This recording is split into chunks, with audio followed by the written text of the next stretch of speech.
Praise Lord, परमेश्वर की स्तुति हो। प्रभु अच्छा है, हमारे जीवन में अद्भुत और महान रीति से वो कार्य करने वाला परमेश्वर है। हम सबको प्रभु ने पूरे सप्ताह संभाल के रखा है। प्रभु को धन्यवाद देना चाहती हूँ।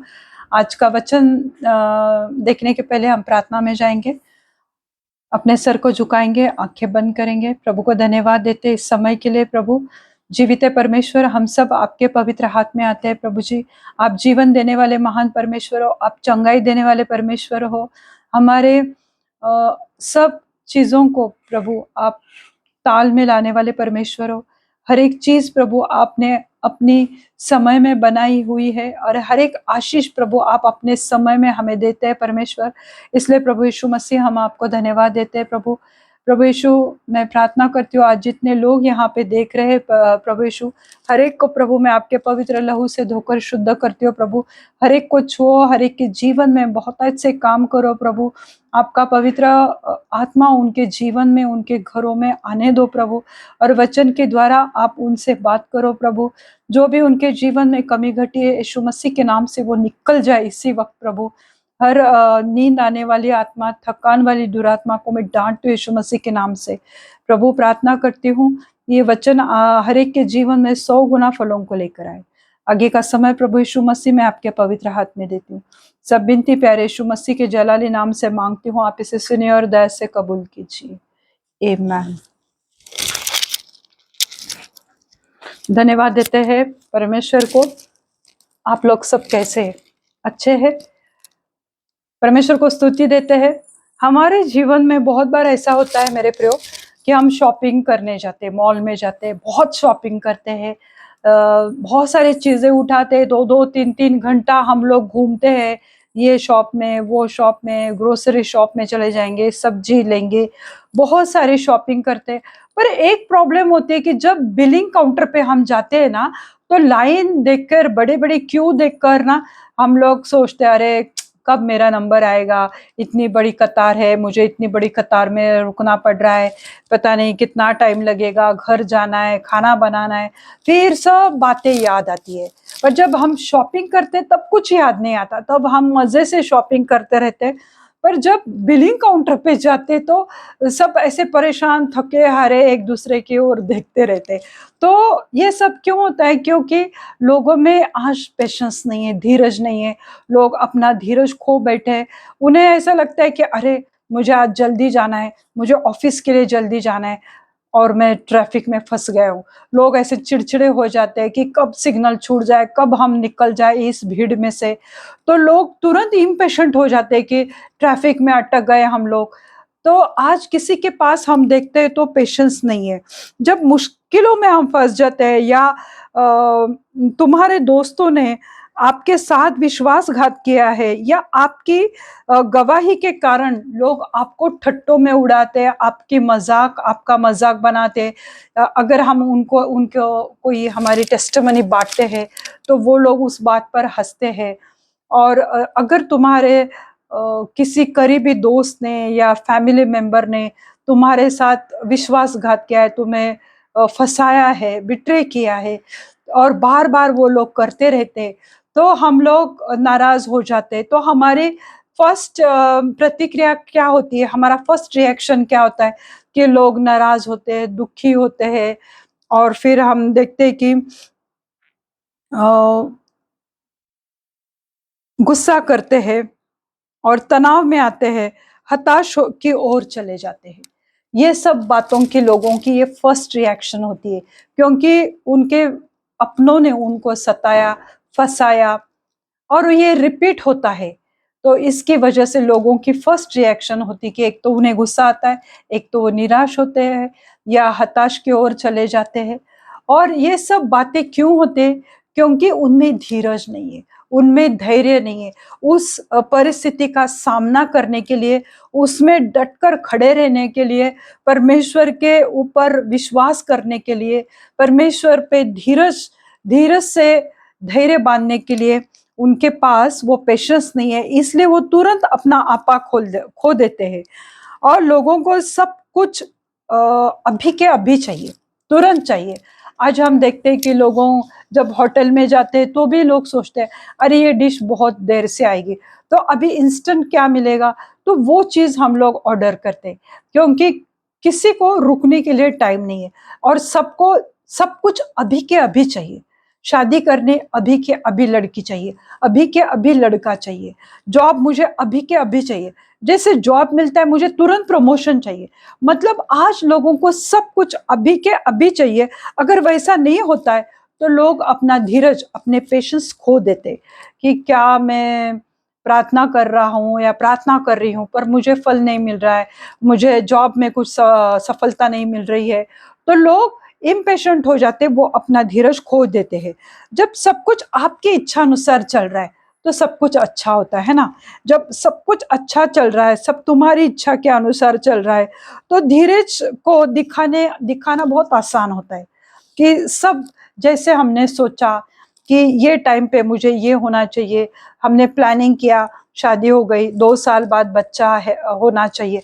मतलब सब लोग एक प्लान करते हैं और अगर उनके प्लान के मुताबिक या उन्होंने जो चाहा, जो उनकी इच्छा है, अगर उसके अनुसार सब कुछ होता है और तुरंत उनको अच्छा शादी हो गई, अच्छा घर उन्होंने बुक किया या अच्छी कार बुक की, जो उन्होंने चाहा वो उन्हें मिला, तो वो अगर मिलता है फिर प्रभु को धन्यवाद देना या धीरज दिखाना या पेशेंस में हम कितने रहे, हमने प्रार्थना किया इसलिए प्रभु ने दिया, तो ये सब आसान है क्योंकि तुम्हारी इच्छा के अनुसार हुआ है। पर जब चीजें तुम्हारे इच्छा के अनुसार नहीं होती है, जब कुछ मुश्किलें तुम्हारे जीवन में आती है, यह सब हमारे साथ अच्छा नहीं हो, हमारे मन के मुताबिक नहीं होता है और हम परीक्षा में फंस जाते हैं, तब चीजें हमारे खिलाफ हो जाती है। हम हम जो सोचा था वो अगर नहीं होता है तो और सब परिस्थिति हमारे खिलाफ जब हो जाती है, तब हम धैर्य खो देते हैं। तब हमारे धैर्य की हम नहीं बोल सकते कि हम में पेशेंस है, क्योंकि परिस्थिति तुम्हारे इच्छा के अनुसार है। तुम्हारे इच्छा के विरुद्ध में अगर कुछ बातें हो रही है, भले तुम कितना भी प्रार्थना कर रहे हो, कितने भी तुम फास्टिंग कर रहे हो, पर तुम्हारी जो इच्छा है या तुम्हारा जो मन करता है उसके मुताबिक अगर कुछ भी नहीं हो रहा है, तो लोग अपना पेशेंस खो देते, फिर वो परमेश्वर के ऊपर उनका भरोसा भी उड़ जाता है और वो धीरे धीरे परमेश्वर से दूर भी चले जाते हैं। जब हमें देर हो रही है जैसे ट्रैफिक में, तो हम हमारा धीरज खो देते हैं। हमें हमें अगर पार्किंग को जगह नहीं मिलती है, ढंग की जगह नहीं मिलती है, तो भी लोग चिड़चिड़े हो जाते हैं। ऐसा नहीं कि थोड़ी देर रुकेंगे, इंतजार करेंगे पहली वाली कार निकालने का, नहीं, वो जोर जबरदस्ती करते। क्यों? क्योंकि उनमें धीरज कम है। किसी बात के लेकर किसी बात के लिए प्रतीक्षा करना या धीरज या धैर्य लोगों को मुश्किल लगता है। किसी भी चीज के लिए अगर तुम किसी चीज एक्सपेक्ट कर रहे हो कि मुझे ये मिलना चाहिए, पर वो चीज अगर तुम्हें नहीं मिल रही है, तो तुम्हारा धीरज या तुम्हारा धैर्य या तुम्हारा पेशेंस खो देते। फिर लोग अपनी मर्जी से कुछ ना कुछ वो निपटाने की कोशिश करते रहते, क्योंकि तुमने अपने पेशेंस को खोया है। क्यों खोया है? क्योंकि किसी बात के लिए तुमने बात के लिए प्रतीक्षा की, यानी इंतजार किया, पर वो नहीं मिला, तब धीरज खो देते हैं। पर हमारी इच्छा के अनुसार सब चल रहा है, फिर धीरज को दिखाना या अपना उदाहरण लोगों को देना बहुत आसान हो जाता है, क्योंकि चीजें तुम्हारी इच्छा के अनुसार हो रही। पर जब वो तुमने जो चाहा था उस हिसाब से अगर नहीं हुआ, तो लोग नाराज हो जाते। तो आइए प्रियो, हम एक वचन देखते हैं कि ये सब मैंने दिखा है कि किस तरह से लोग इम्पेशेंट हो जाते, पर बाइबल के अनुसार या परमेश्वर के वचन के अनुसार या प्रभु के इच्छा के अनुसार प्रभु आज हमें क्या सिखाना चाहता है, प्रभु हमें किस तरह से अपने वचन के द्वारा, अपने कलाम के द्वारा हमें मजबूती से, स्ट्रांग रीति से वो हमें खड़ा करना चाहता है। तो हम देखेंगे इब्रानियों की किताब पत्री उसका 10वां अध्याय 35 और 36वें आयत में हम देखेंगे। इब्रू 10 वर्स 35 टू 36।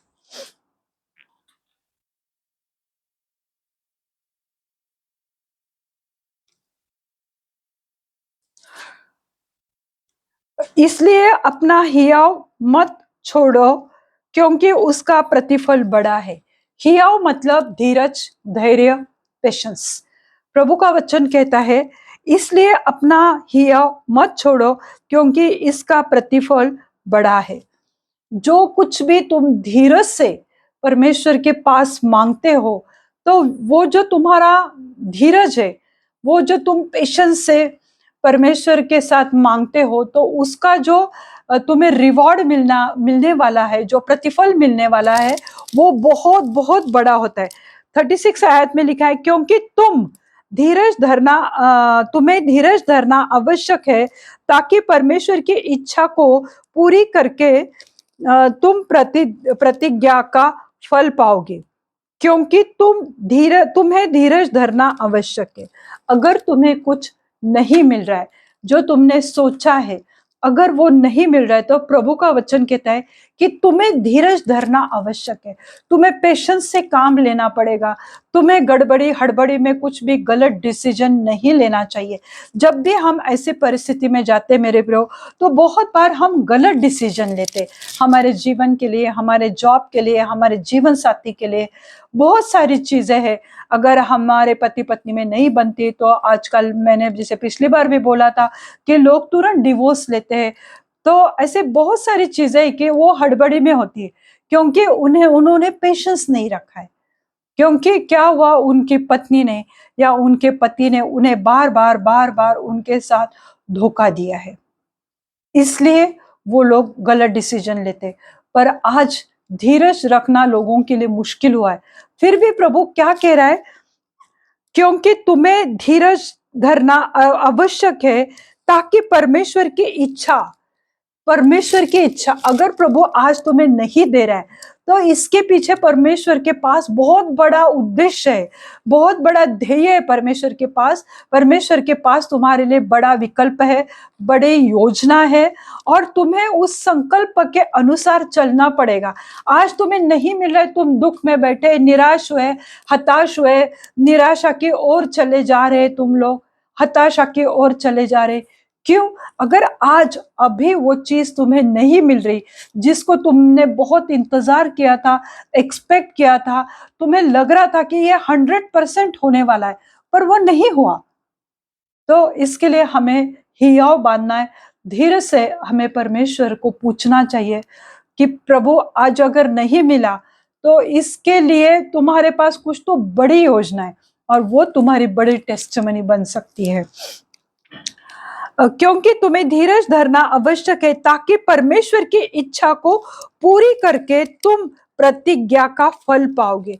तो जब तुम धीरज धरते हो या पेशेंस से रहते हो कि ठीक है प्रभु, आज अगर तुमने नहीं दिया है प्रभु यीशु मसीह, इसके पीछे तेरे पास मेरे लिए बहुत बड़ी योजना है। मैं प्रभु को धन्यवाद देती हूँ प्रभु जी, कि तूने इस चीज को अभी इस वक्त नहीं दिया है, क्योंकि परमेश्वर हमसे बहुत ज्यादा प्रेम करता है। हमें बहुत जल्दी होती कुछ पाने की, पर परमेश्वर अपनी योजना के अनुसार अपने समय में हमसे बेहतर और बेहतरीन देना चाहता है। बेस्ट बेस्ट वो देना चाहता है, पर हम लोग निराश हो जाते हैं और हम लोग धीरज खो देते हैं। परंतु अगर हम धीरज पकड़ते हैं, धीरज के साथ चलते हैं, और परमेश्वर की इच्छा पूरी करते कि हाँ ठीक है प्रभु, आज ये तुमने नहीं दिया, शायद ये समय मेरे लिए उचित नहीं है, शायद ये लड़की मेरे लिए उचित नहीं थी, शायद ये लड़का मेरे लिए उचित नहीं था, इसीलिए तूने इसके साथ मेरा विवाह होने नहीं दिया, इसलिए प्रभु तूने ये जॉब मुझे नहीं दी, शायद वो कंपनी आगे चलकर बंद होने वाली थी। और जब ऐसा होता है तो हम कहते, अरे हाँ, प्रभु को धन्यवाद देते कि हम उस जगह पे हमने जॉब नहीं किया, क्योंकि देखो अब ये कंपनी तो बंद पड़ गई।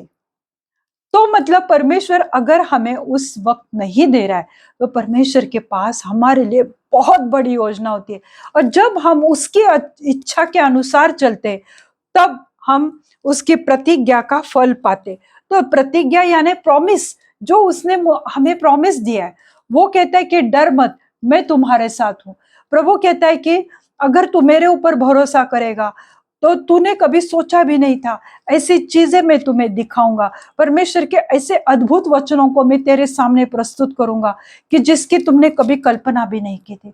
तो परमेश्वर अपने रहस्य या परमेश्वर अपने सीक्रेट आपके ऊपर वो खोलना चाहेगा, जिसके हमने कभी सोचा भी नहीं था, वो परमेश्वर तुम्हें देना चाहता है। पर अगर तुम्हें धीरज रखना ही पड़ेगा परमेश्वर पे। और जब तुम उस बात के लिए धीरज रखते हो और परमेश्वर की इच्छा के अनुसार चलते हो कि हाँ प्रभु, ये शायद तुम्हारी ओर से नहीं था प्रभु, और आज मैं धन्यवाद देती हूँ प्रभु कि तूने मुझे उस मेरी बड़ी हानि होने से मुझे बचाए। बहुत बार हम किसी फ्लाइट को बुक करते हैं और अगर वो फ्लाइट का रिजर्वेशन हमें नहीं मिलता है तो हम नाराज हो जाते हैं कि अरे मेरी ये मीटिंग थी, मुझे पहुंचना बहुत जरूरी था, मुझे शादी में जाना था और मेरा फ्लाइट मिस हो गया या मुझे फ्लाइट नहीं मिला। लोग बहुत नाराज हो जाते हैं। परंतु दूसरे दिन जब हम न्यूज में देखते हैं या पेपर में पढ़ते हैं तो वो प्लेन क्रश हो जाता है। फिर हम परमेश्वर को धन्यवाद देते, प्रभु तूने मेरी जान बचाई। उस वक्त मुझे बहुत गुस्सा आया, उस वक्त मेरा अपा मैंने खो दिया, मेरे पेशेंस खत्म हुए थे, पर प्रभु तू मुझसे बेहद प्यार करता है, इसलिए तूने मुझे वो फ्लाइट से सफर नहीं करने दिया। इसलिए परमेश्वर तूने मुझे ऐसे जुआरी और शराबी पति से मेरा विवाह नहीं होने दिया। प्रभु को धन्यवाद देते हैं। हम चाहते बहुत हैंडसम लड़का था, मुझे मेरी शादी तो उसी से होनी चाहिए थी, पर जब आगे चल के हम देखते कि अरे वो लड़का तो जुआरी था, वो लड़का तो शराबी था, फिर हम परमेश्वर को धन्यवाद देते कि प्रभु तूने जो कुछ भी दिया है आज मुझे, मैं उसके लिए धन्यवाद देती हूँ। प्रभु आप सचमुच मुझसे बेहद प्यार करते हैं। तो हमें परमेश्वर की इच्छा जाननी पड़ेगी और उसने जो हमें प्रतिज्ञा दी है, जो उसने हमें प्रॉमिस दिया है, उसका फल वो हमें देता है। कुछ लोग धैर्य को निष्क्रिय प्रतीक्षा या दीनता भरी सहनशीलता के रूप में समझते। धीरज, जब परमेश्वर का वचन कहता है कि धीरज धरो, हियाव रखो, तो लोगों को लगता है कि ये बहुत ये जो इंतजार करना है, ये बहुत दीनता, यानी एक लोगों से पेशेंस लेके लोगों से वो एक्सपेक्ट करते कि लोग हमें चाहे कि जिसे पिटी कहा जाता है कि दया, अरे तुम सचमुच कितने बीमार हो, कितने सालों से बेड पे पड़े हो, है ना, लोग हमें हमारे ऊपर दया दिखाते हैं। तो जब ऐसे समय आता है कि हम बीमार हैं और लोग हमें सहानुभूति दे रहे या वो हमारे ऊपर दया कर रहे और हम इंतजार कर रहे कि प्रभु तू मुझे चंगाई से भर, मेरे मुर्दा हुए शरीर में प्रभु तू अपनी जान डाल दे, प्रभु मुझे इस बिस्तर से उठा ले। तो ये जो इंतजार का समय है कि प्रभु मुझे चंगाई दे, प्रभु मेरे कर्जों से मुझे आजाद कर दे, तो ये जो समय होता है, तो वो समय में धैर्य दिखाना कुछ लोगों के लिए निष्क्रिय प्रतीक्षा होती है। निष्क्रिय मतलब उन्हें लगता है कि कुछ नहीं होने वाला, फिर भी वो प्रतीक्षा कर रहे, या दीनता भरी सहानुभूति, या दीनता से कि लोगों से सहानुभूति प्राप्त करना चाहते हैं और वो उन्हें लगता है कि हम धीरज धर रहे, कुछ भी नहीं हो रहा है हमारे जीवन में। तो कुछ लोगों के लिए धैर्य या धीरज इस तरह का होता है कि उन्हें वो समय एक सहानुभूति, दीनता का सहानुभूति भरा समय होता है, या निष्क्रिय प्रतीक्षा यानी जिसका कुछ फायदा नहीं होने वाला, इस रीति से वो धीरज धरते हैं और कहते हैं कि मैंने पेशेंस धरा है, मैं प्रभु के ऊपर इंतजार कर रहा है, पर अंदर ही अंदर सोचते हैं कि कुछ क्या हो रहा है, कुछ भी नहीं हो रहा है, लोग मुझे मेरे ऊपर दया खा रहे, सहानुभूति से लोग मेरी तरफ देख रहे और कुछ भी नहीं हो रहा है। और प्रार्थना में कहते कि हाँ प्रभु मैं इंतजार कर रही हूँ, मैं धीरज से प्रभु तेरी बाट जो रही हूँ। इब्रानियों की किताब पत्री उसका 6वां अध्याय और 12वीं आयत में हम देखेंगे, हिब्रू 6:12, ताकि तुम आलसी न हो जाओ वरन उनका अनुकरण करो, तो विश्वास और धीरज के द्वारा प्रतिज्ञाओं के वारिस होते हैं। ताकि तुम आलसी न हो जाओ वरन उनका अनुकरण करो, तो विश्वास और धीरज के द्वारा प्रतिज्ञाओं के वारिस होते। अगर तुम्हें परमेश्वर से जो कुछ तुम चाहते हो वो तुम्हें मिलना चाहिए, तो तुम्हें विश्वास से धीरज करना पड़ेगा। धैर्य जो है वो विश्वास से तुम्हें, यानी फेथ एंड पेशेंस दोनों मिलके जब तुम विश्वास के साथ धीरज में आते हो तो परमेश्वर तुम्हारे जीवन में कार्य करता है। अब्राहम ने धीरज धरकर प्रतीक्षा की बाट जोई थी, बाट जोता रहा, और वो विश्वास के साथ उसका उसने वो धीरज था, क्योंकि हम सबको ये बाइबल के सच्ची घटना, हम सबको ये सच्ची कहानी मालूम है कि अब्राहम कितना, उसकी उम्र ढल चुकी थी, उसकी पत्नी भी बूढ़ी हो चुकी थी, बच्चा होने का कोई आशा नजर नहीं आ रही थी, पर जबकि परमेश्वर ने उसे अभिवचन दिया था, प्रतिज्ञा दी थी कि मैं तेरे संतान को बालू के कण से भी ज्यादा बनाऊंगा, आकाश में जितने भी चंद्र तारे हैं उससे भी कई गुना बढ़कर तेरे वंश को मैं बढ़ाऊंगा, इतने सारे तेरे बच्चे होंगे। पर जबकि वहां पे कुछ भी नजर नहीं आ रहा था, पर अब्राहम ने परमेश्वर की प्रतिज्ञा पर विश्वास किया और धीरज से विश्वास से परमेश्वर का उसने इंतजार किया। ये धीरज जब हम पकड़ते मेरे प्रियो, सब्र रखते हैं, तो तुम्हें प्रतीक्षा का फल मिलेगा। यानी सिर्फ विश्वास ही नहीं, विश्वास और धीरज से क्या मतलब है, सिर्फ विश्वास ही नहीं पर धीरज की जरूरत है। मैं विश्वास करती हूँ प्रभु कि मेरा ये काम हो जाएगा, प्रभु मैं विश्वास करती हूँ, पर कितनी देर, 1 महीना, 2 महीना, 1 साल, 2 साल, 5 साल विश्वास करते जा रहे, पर धीरज नहीं है। हम धीरज खो देते, पेशेंस खो देते, फिर हमें लगता है कि ये नहीं होने वाला है। मुंह ऊपर से तो बोलते कि हाँ प्रभु मैं विश्वास करती हूँ, पर धीरज नहीं है। अंदर ही अंदर हम कुछ अलग करने की सोचते कि अगर ये मेरा काम नहीं बन रहा है तो मैं किसी और तरीके से बनाऊंगा, किसी और बड़े अफसर की मैं सहायता लूंगा, या किसी और जगह से मैं लोन उठाऊंगा। क्यों? क्योंकि तुमने पेशेंस खो दिए। इसका मतलब ये नहीं कि तुम हाथ पर हाथ धरे बैठे और इंतजार करते बैठो, ऐसा नहीं। विश्वास के साथ तुम्हें सिर्फ विश्वास ही नहीं पर धीरज के साथ तुम्हें इंतजार करना पड़ेगा, जैसे अब्राहम ने किया था। तो सब्र हम रखते हैं तो तुम्हें प्रतीक्षा का फल मिलेगा। सब्र यानी इंतजार करते, धीरज रखते, तो परमेश्वर उसका प्रतिफल तुम्हें पक्का देगा। धैर्य हमारे विश्वास को परमेश्वर के समय और सर्व सामर्थ्य और प्रेम होने को व्यक्त करता है। जब हम धीरज रखते हैं, धैर्य हमारे विश्वास को परमेश्वर के समय, यानी जब हमने धीरज पकड़ा है कि प्रभु तू मुझे देगा, पर तेरे समय में, तेरे सामर्थ्य से और तेरे प्रेम से, क्योंकि वो हमसे प्रेम करता है। हम क्या मांगने वाले हैं उसे पता है, फिर भी हम धैर्य से परमेश्वर के सामर्थ्य, उसके समय और प्रेम जो प्रभु हमसे करता है, अगर हम में धैर्य है तो वो हम परमेश्वर को दिखाते कि हाँ परमेश्वर आज नहीं हो पाया, आज मुझे जॉब नहीं मिल पाई, पर मैं विश्वास करती हूँ प्रभु कि तू तेरे समय में मुझे इससे बेहतर जॉब तू देने वाला है, क्योंकि तू मुझसे बेहद प्यार करता है, क्योंकि तू सामर्थ्य से भरा हुआ परमेश्वर है, क्योंकि तू अपने समय में देने वाला परमेश्वर है। इस रीति से अगर हम परमेश्वर के ऊपर धीरज से विश्वास करते हैं तो प्रभु हमारे जीवन में कार्य करता है। यह तो हर एक व्यक्ति की क्षमता के ऊपर है कि वह किस चीज की प्रतीक्षा कैसे करे, वो उसके ऊपर है। हर एक के एक पेशेंस लेवल है मेरे प्रियो, वो हर एक इंसान के अलग अलग पेशेंस है, अलग अलग धीरज है, अलग अलग धैर्य है। जो वचन में बढ़ता है, जो वचन में स्ट्रांग है, जिसने परमेश्वर को परख के देखा है, तो उसका वो धीरज का लेवल अलग होता है। तो हर एक व्यक्ति की एक क्षमता है कि वह किस चीज की प्रतीक्षा कैसे करे बिना थके। आज नहीं हुआ, लोग थक जाते, परसों नहीं हुआ, लोग थक जाते।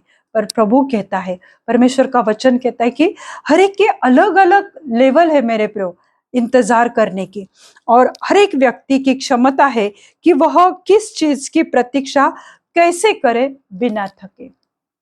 यानी थक कर या गिव अप करके तुम परमेश्वर पे भरोसा नहीं कर सकते। तुम्हें उसके लिए गिव अप नहीं करना है, तो हमें परमेश्वर पे इंतजार करना है, और सिर्फ विश्वास ही नहीं पर धीरज से परमेश्वर के अभिवचन पर विश्वास करना है, उसके प्रतिज्ञाओं पर हमें विश्वास करना है। परंतु बाइबल क्या कहती है कि हमें परमेश्वर की इच्छा में आनंदित होना चाहिए।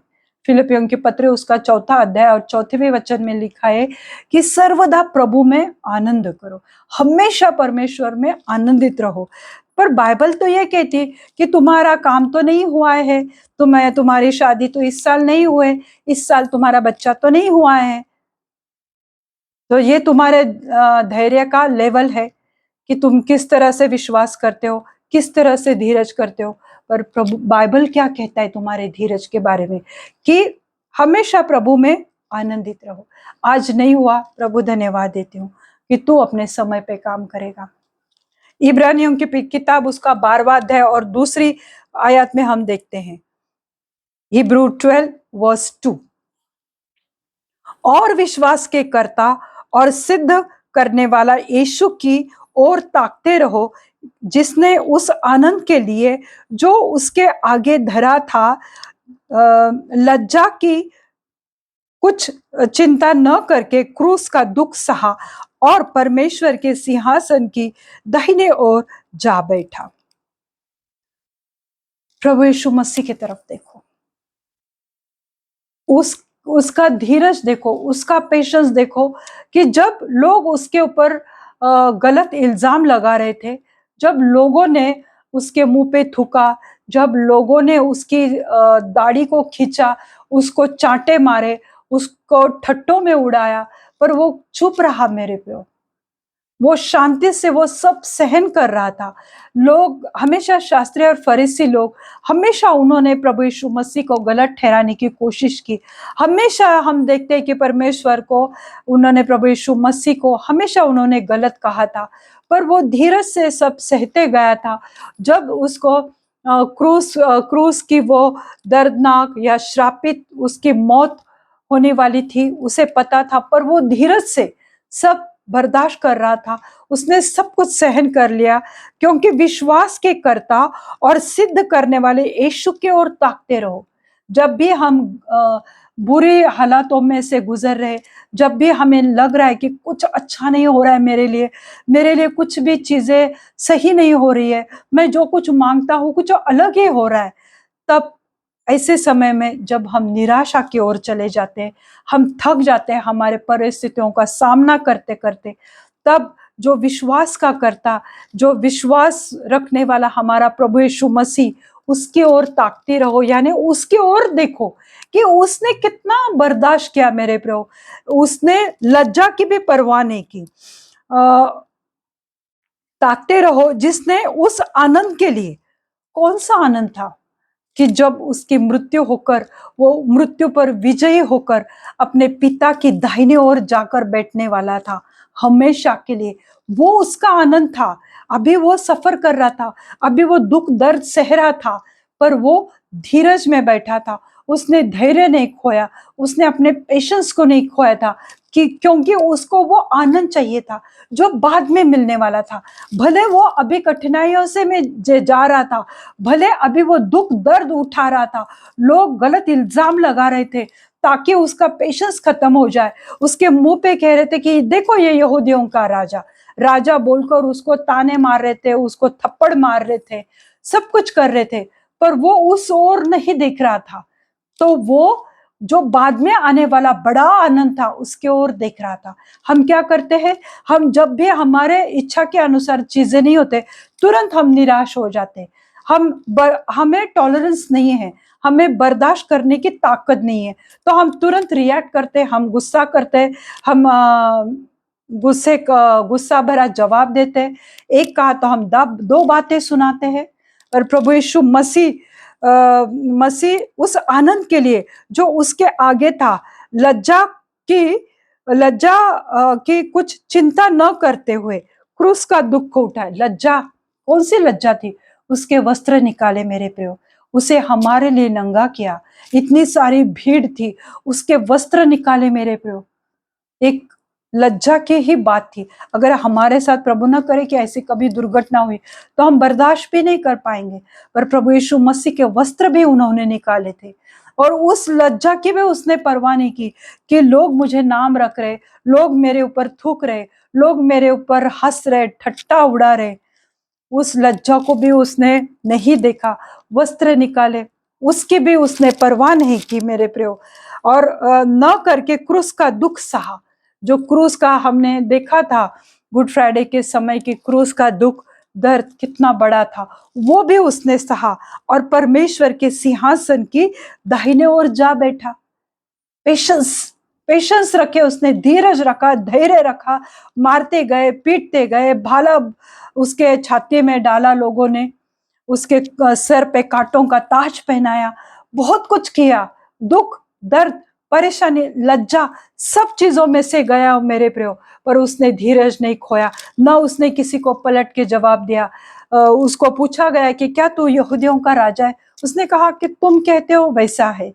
उसने पलट के कुछ नहीं कहा कि हाँ, मैं सचमुच मेरे पिता का मैं पुत्र हूँ इकलौता। उन्होंने जब इल्जाम लगाए थे तब नहीं कहा, उसने अपने चेलों से बात शेयर की थी मेरे प्रियो। परंतु हम देखते हैं कि परमेश्वर के सिंहासन की दाहिने ओर, यानी वो परमेश्वर का सिंहासन, स्वर्ग का राज्य, अनंत काल का जीवन, उसका वो आनंद था, वो उसे मिलने वाला था, और उसकी ओर वो अपनी दौड़ मेरे प्रियो दौड़ रहा था। आज हम थोड़ी थोड़ी छोटी छोटी परेशानियों से हताश हो जाते, निराश हो जाते, पेशेंस को खो देते हैं। पर जब हम प्रभु अगर हमारे लिए अभी काम नहीं कर रहा है तो उसके पीछे कुछ उद्देश्य होता है। हमें उसके उद्देश्यों की खोज करनी पड़ेगी। हमें अगर हमें धैर्य चाहिए, हमारे इच्छा के अनुसार चीजें नहीं हो रही, तो पहली बात हमें उसके उद्देश्यों की खोज करनी पड़ेगी कि वो क्या चाहता है। कई बार परमेश्वर हमें कठिन परिस्थितियों में डाल देता है ताकि हम उसके गवाह बने। अभी हमारा काम नहीं हुआ, अभी हमें तुरंत चंगाई नहीं मिली, अभी हमारा कुछ भी हमने चाहा जॉब नहीं मिला, जो कुछ भी हुआ हमें अगर नहीं मिला, तो कई बार परमेश्वर हमें कठिन परिस्थिति में डाल देता है। प्रभु जानबूझ के हमें उनमें डाल देता है, क्योंकि वो हमें सिखाना चाहता है, क्योंकि वो हमें स्ट्रांग, मजबूत बनाना चाहता है, या हमारे विश्वास को धीरज के साथ जोड़ना चाहता है। इसलिए कि ताकि हम आगे चलकर हम परमेश्वर के गवाह बने कि उस वक्त हमें नहीं मिला, पर आज जो मिला है वो हमारी सोच समझ के परे है। तीसरी बात, वह हमारे चरित्र को शुद्ध करने के लिए किसी परीक्षा में आने की अनुमति यानी परमिशन देता है। हमारा कैरेक्टर अगर बुरा है, तो अगर जिसको परमेश्वर ने चुना है, तो परमेश्वर उस आदमी का, उस इंसान का वो कैरेक्टर, वो चरित्र शुद्ध करने के लिए कुछ चीजें, कुछ परीक्षाएं ऐसी आती है जीवन में कि लोग उनकी जो गंदा कैरेक्टर है, गंदा चरित्र है, उसको छोड़ देते हैं, क्योंकि हालात है उनके जीवन में इस तरह से आते हैं, क्योंकि प्रभु ने अनुमति दी ताकि वो तुम्हारे कैरेक्टर को शुद्ध और पवित्र करता है। उस वक्त हमें बुरा लगता है कि प्रभु ये मेरे साथ ही क्यों। बहुत बार लोग कहते हैं कि प्रभु मेरे साथ ही क्यों, वाई मी लॉर्ड। हम लोग कहते हैं प्रभु मेरे साथ क्यों, क्यों मुझे ऐसा पति दिया, क्यों मुझे ऐसी पत्नी दी, क्यों मेरे बच्चे ऐसे हैं। तो प्रभु हमें उन सब परिस्थितियों में, सब परेशानियों में प्रभु चाहता है कि हमारा चरित्र, हमारा कैरेक्टर शुद्ध हो जाए। इसलिए परमेश्वर ने अनुमति दी कि हम उस परिस्थितियों में से गुजरे। चौथी बात, उसके उद्देश्य हमारे विकास के लिए होते, हमारे उन्नति के लिए होते, हमारे प्रॉस्पेरिटी के लिए होते। वो प्रॉस्पेरिटी हमारी फाइनेंशियल होती है, फिजिकल होती है, मेंटल होती है और स्पिरिचुअल प्रॉस्पेरिटी होती है। अगर परमेश्वर हमें परीक्षाओं में नहीं डालता है तो हम स्पिरिचुअली स्ट्रांग नहीं बनते, फिजिकली मेंटली स्ट्रांग नहीं बनते। इसलिए कभी कभी हमें परमेश्वर परीक्षाओं में से जाने देता है और हम लोग क्या करते हैं, तो हम धीरज खो देते। परंतु मेरे प्रियो, इससे सीखो कि प्रभु का उद्देश्य हमारे विकास के लिए है। पांचवी बात है, जो अच्छे काम करते धीरज से उसकी महिमा और आदर की खोज करते हैं। जो अच्छे काम करते हैं, जो परमेश्वर को भावता हुआ जीवन जीते हैं, लोगों को वचन सिखाते हैं, स्तुति आराधना करते हैं, दूसरों के लिए प्रार्थना करते हैं, दूसरों की सहायता करते हैं, तो ऐसा वो अच्छा काम करते हैं। धीरज से उसकी परमेश्वर प्रभु यीशु मसीह की महिमा और आदर की खोज करते रहते वो लोग, और उससे वह अनंत जीवन देता है, वह इटर्नल लाइफ उन्हें मिल जाता है। आज हम कठिन परिस्थिति में से जा रहे, आज हम बुरे हालातों में से जा रहे मेरे प्रियो, हमारे इच्छा के मुताबिक कुछ भी नहीं हो रहा है, पर जब हम धीरज और विश्वास से उसकी बाट जोते हैं और हम उस पर विश्वास करते हैं कि प्रभु तूने मेरे लिए कुछ बेहतर रखा है, प्रभु मैं आज धीरज से विश्वास से धीरज कर रहा हूं, ताकि तू तेरा उद्देश्य मैं जान सकूं, या तू मेरा चरित्र शुद्ध करना चाहता है, या तू इस बुरी हालातों में से मुझे बहुत बड़ा गवाह बनकर लोगों के सामने खड़ा करना चाहता है। तो मेरे प्रियो, पेशेंस, बहुत धीरज और धैर्य हमारे जीवन के लिए बहुत महत्वपूर्ण है। जैसे इस वचन में हमने देखा इब्री 12:2 में कि प्रभु यीशु मसीह ने, जैसे अब्राहम ने किस रीति से परमेश्वर की बाट जोई, इंतजार किया उसने, कि कुछ भी आशा नहीं थी पर उसने धीरज रखा। अय्यूब ने भी परमेश्वर का धीरज से, वो बीमारी में कंगाल की अवस्था में धीरज रखा, उसने धैर्य रखा और परमेश्वर ने उसे पूरी रीति से चंगाई से दिया। और प्रभु सबसे बड़ा उदाहरण तो ये तो मनुष्य की जो सब एक दिन मर गए थे, पर हमारा प्रभु यीशु मसीह वो तो मरा नहीं, तो वो ऐसे हालातों में परमेश्वर के पिता के सिंहासन के दाहिने ओर जा बैठा। उसने धीरज रखा, पेशेंस रखा, ताकि उसका प्रतिफल उसको बहुत बड़ा मिला था। तो आज अगर तुम परमेश्वर पे विश्वास करके धीरज रखेंगे तो प्रभु भी तुम्हें ऊंचे स्थान पर लेकर जाएगा। तुम जो चाहते हो वो प्रभु तुम्हें देगा और हर चीजें तुम्हारे जीवन के लिए भलाई और लाभदायक हो जाएगी। मैं विश्वास करती हूँ कि इस वचन के द्वारा परमेश्वर ने आपसे बात की। आइए हम प्रार्थना करेंगे, खड़े रहेंगे। धन्यवाद देते हैं पिता परमेश्वर, इस समय के लिए धन्यवाद देते हैं प्रभु। आप जीवित है परमेश्वर, और प्रभु आप हर एक के जीवन में बहुत अच्छे काम करने वाले परमेश्वर है प्रभु। सचमुच हम परिस्थिति को और देखते रहते हैं और हमारा धीरज खो देते हैं परमेश्वर। छोटी छोटी बातों में प्रभु हम तुरंत रिएक्ट करते हैं, झगड़े करते हैं, एक दूसरे का कुछ भी बर्दाश्त नहीं कर पाते हैं परमेश्वर। फैमिली में झगड़े होते हैं क्योंकि वो एक दूसरे को सहन नहीं कर पाते। मेरे जीवित परमेश्वर, आज आप हर एक के जीवन में कार्य करो प्रभु। जिन्होंने भी ऐसा धीरज खोया है, धैर्य खोया है, बीमारी को देखकर, अपनी गरीब परिस्थिति को देखकर, कर्जों को देखकर, मेरे जीवित परमेश्वर आज मैं प्रार्थना करती हूँ, मैं उनके लिए दुआ करती हूँ परमेश्वर, कि उनके जीवन से सब ऐसे बुरा हालात निकल जाए। यीशु मसीह के नाम से मैं प्रार्थना करती हूँ प्रभु यीशु मसीह। मैं प्रार्थना करती हूँ कि आज उनको अगर कुछ चीजें नहीं मिली है परमेश्वर, मेरे जीवित प्रभु यीशु मसीह, तो आज उन्हें कुछ आप सिखा रहे, या उनकी बड़ी गवाही बनने वाली यीशु मसीह के नाम से मैं प्रार्थना करती हूँ कि जो भी जिन्होंने कुछ खोया है प्रभु, आप उन्हें 100 गुना देने वाले परमेश्वर हो प्रभु। मैं प्रार्थना करती हूँ कि जिसको भी आज नहीं मिला, किसी को अच्छा लाइफ पार्टनर नहीं मिला है, परंतु परमेश्वर मैं प्रार्थना करती हूँ कि आप उनके जीवन को एक गवाही बनकर होने वाली है, कि प्रभु आप अपने पवित्र भंडार से उन्हें जीवन साथी से आशीषित करने वाले प्रभु आज अगर किसी का पासपोर्ट वीजा नहीं लगा है प्रभु, मैं विश्वास करती हूँ प्रभु कि आप उन्हें इतने अच्छे बेहतर रूप से आशीषित करने वाले कि वो उनके जीवन की बहुत बड़ी टेस्टिमनी बन जाएगी प्रभु। प्रभु मैं प्रार्थना करती हूँ अगर किसी के बच्चे नहीं हो रहे और विश्वास से प्रभु वो धीरज से आपकी बाट जो रहे प्रभु, ऐसे घरों में प्रभु अच्छे छोटे छोटे बच्चों की किलकारी गूंजने दे मेरे जीवित परमेश्वर, क्योंकि परमेश्वर असंभव को संभव करने वाले आप मेरे महान खुदा हो प्रभु यीशु मसीह।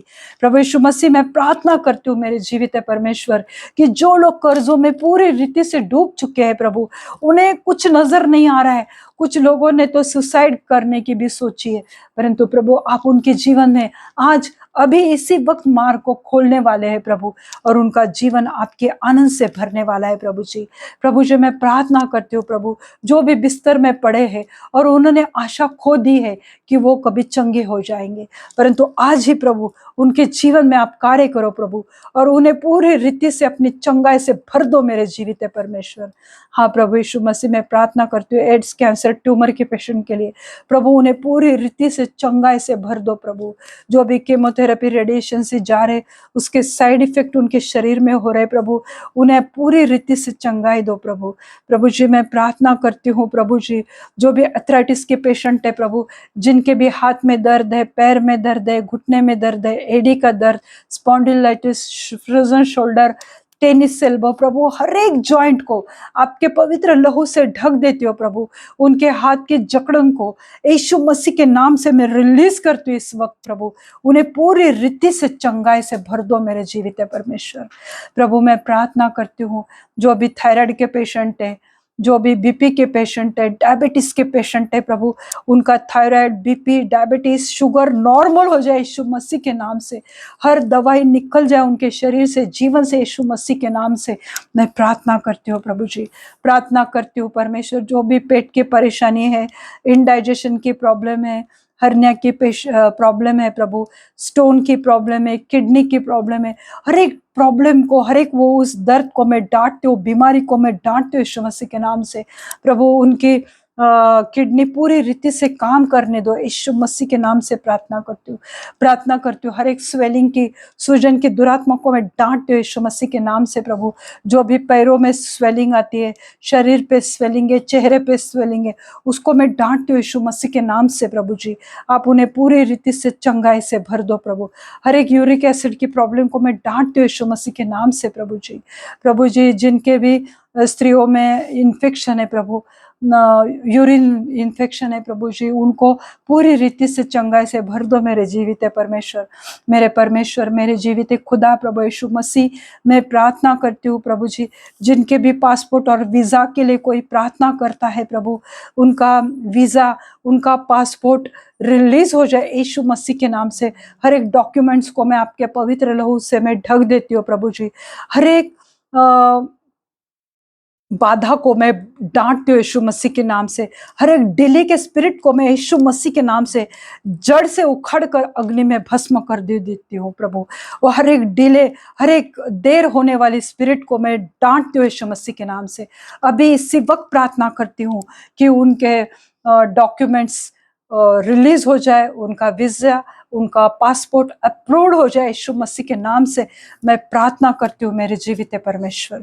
आप महान अद्भुत रीति से कार्य करने वाले परमेश्वर हो, उनके जीवन एक बड़ा गवाही बन जाएगा यीशु मसीह के नाम से मैं प्रार्थना करती हूँ।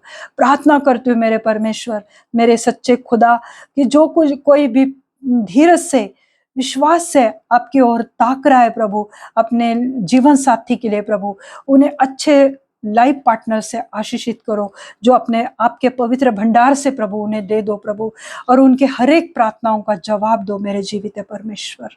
मैं प्रार्थना करती हूँ प्रभु कि आपने सब कुछ देखा है, सुना है प्रभु, उनका धीरज को आपने देखा है, परखा है मेरे जीवित परमेश्वर।